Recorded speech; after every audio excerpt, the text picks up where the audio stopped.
why don't we do a podcast about creating a theatre company? I wasn't sure then whether that was the date or the name of the play. We don't want to be in competition with any of the groups that are already out there. I know it is amateur theatre. All very, very talented people. Yeah. The more exposure you can get to everyone, the better. Hello and welcome back to Real Theatre Productions, the podcast.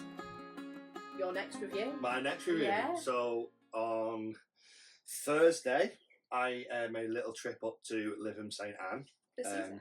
Yeah, and this was to watch Genesis and their original piece, Trading in Wigs.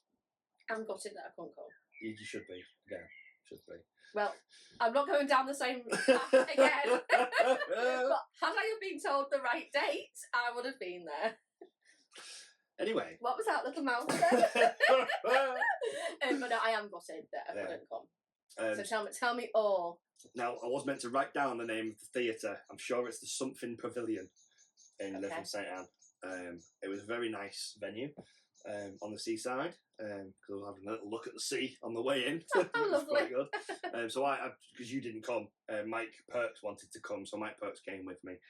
So we pulled up into the car park, we ran to get in because we thought we were late.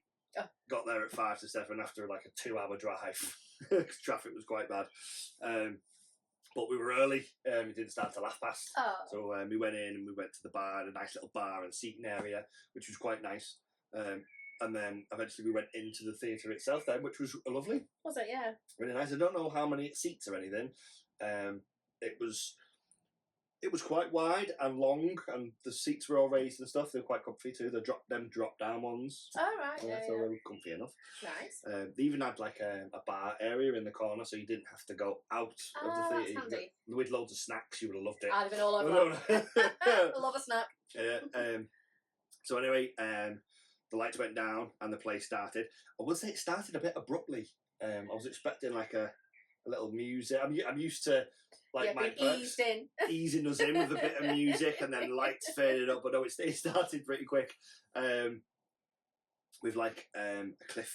No, I'd say a cliffhanger, but like a really shocking thing. Like a hook. Yeah, like the guy was going, "What happens if she finds out?" And she goes, Oh, "She's not gonna. What if she finds out today?" And she was like, and it went quiet. That's it. Then you're invested for that point in. Yeah. And then it moved on then to like a lawyer's office. The stage was quite empty. There was only there was 2 chairs, a table, and then there was a proper professional table and seating area in the corner for like the lawyer scenes and stuff. Quite minimalistic was the word.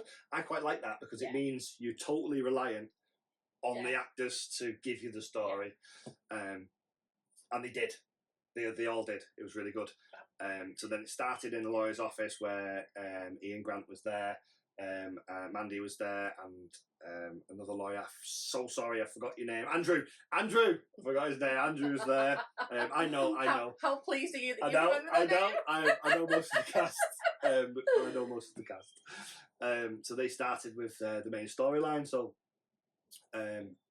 Mandy, who's actually the character's name, inherits a club off her auntie. She's quite close to her auntie. But her auntie's got a daughter who wasn't happy with the fact that Mandy got it. Okay. So there was a little family feud. What lawyers were brought in and stuff, and that's where that brings you in at. And there was a good talk there.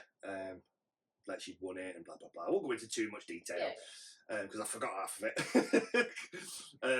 But yeah, it was really good. That it flowed quite well. The storyline was solid.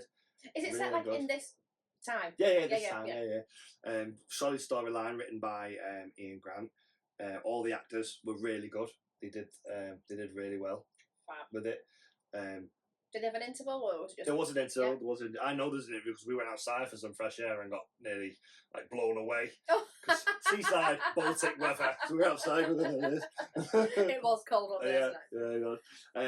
So yeah, the storyline kind of like focused on the club and how Mandy was going to get the club for a little bit, and then it kind of took a little turn then where the lawyer then befriends Mandy, and Mandy finds out that he was a drag artist, so she tries to get him back in to try and bring the club back to its former glory. Right, okay. So then it turns then, the storyline turns and focused on the lawyer himself, because he's not done the act for 30 years because he's focused on being a lawyer. Oh, right.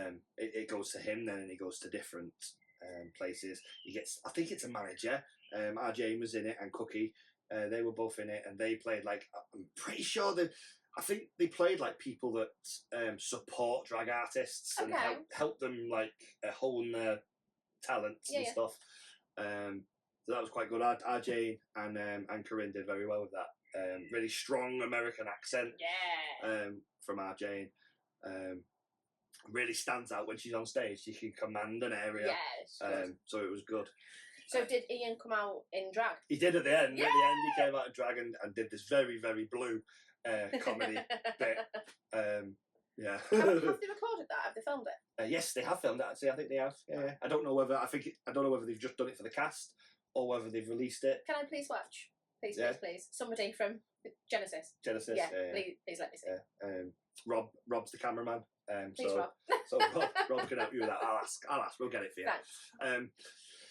But what you don't know is some of the actors that are in it, they've not really been acting for that long. Oh, okay. So they started with radio first. They did radio plays, which I'm pretty sure Ian's wrote them too. Right. I think. So they started there. They did a couple of radio plays. Then they brought the radio play to stage and they performed that. And then they're doing this new one, Trading in Wigs, and they did that. So all of you that have only done it a couple of times, well done. There was nothing there to make me think that you hadn't done it before. No, and you've got to start somewhere. Oh, there's always got to be a first time. Dramatics for. Exactly. There's always got to be a first time, hasn't there? So. Yeah. Oh. So really, really good to do. So it went well. Yeah. It was a good bit. The husband in it, he was playing like the git, but towards the end he ended up dragging up himself then and going to the club to prove how much he loved Andy. So that was good. Yeah. Again, I would have been crying. Yeah. The group themselves, I can say this now because they've been on the radio and said it. So the whole storyline of Trading in Wigs is a stage play, but it's been adapted for TV. So they're taking it to TV. I think they're going to get maybe ITV or one of the main networks to take it. I know it's a 10-part series. So yeah.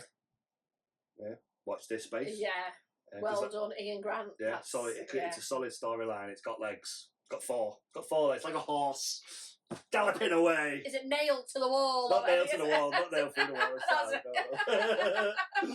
No. Oh no, I am gutted that I missed it, but it sounds like I will be able to see some version of it again. I'm just pleased it's gone well for everyone. Yeah. I always say that. Just pleased it's gone well for everyone. Really good. Yeah. I have to also say that it was directed by Zoe. I didn't mention the direction. The direction was very good. Okay. Yeah. Was Zoe in it as well? Or Zoe wasn't in just it. Directed, just directed it. Yeah. She did very well with with what she had on stage. I like the lights and stuff. Yeah. So how many nights did they do? 2. They've done 1. Yeah, 2 nights, but 2 different venues. Oh, okay. Yeah.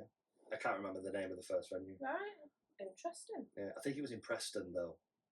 So the first night was in Preston, and then they sold a lot more seats because of the feedback they got from the first night. And they sold more seats for the pavilion then. Wow. Says it all, really, doesn't it? Yeah, it does. Very well done. Well done, Genesis. And I know that both Ian and Mandy are both big fans of the podcast. Thank you, guys. They watch us all the time. Hello. Hopefully the rest of the cast will watch us now as well. Hi. Like, share, tag, subscribe. Yeah. What she said. We need a little sign to hold that up. Yeah. Oh no, thank you for tuning in. Yeah. And yeah, can't wait to see. So, are they doing any more plays, or are they just going to focus on the TV thing for now? I think it's mainly the TV thing. I don't know. Ian's always got something up his sleeve, so I'm pretty sure it's not the end. Definitely not the end. It's the beginning. It's only the beginning. How cheesy was that? Oh no, well done, everybody. Cheers. Yes, definitely well done. Yeah. Call it a day. We will. We'll see you on the next one. See Thank you you very soon. much. Bye.